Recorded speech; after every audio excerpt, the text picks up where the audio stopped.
What's up guys, Tony is Gaming here with our coverage of CES 2014.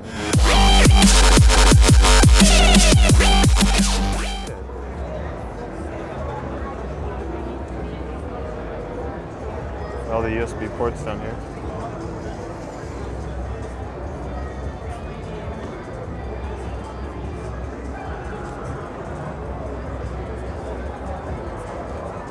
Wow, that's sick. One of these. Yeah, looks like it's high-end design. Got shelves for the drives. What chip they use? I can't read that. I can't even read that. Which one? I need my glasses. What chip? What they've selected? Not the motherboard, but it's just. It's a really clean build.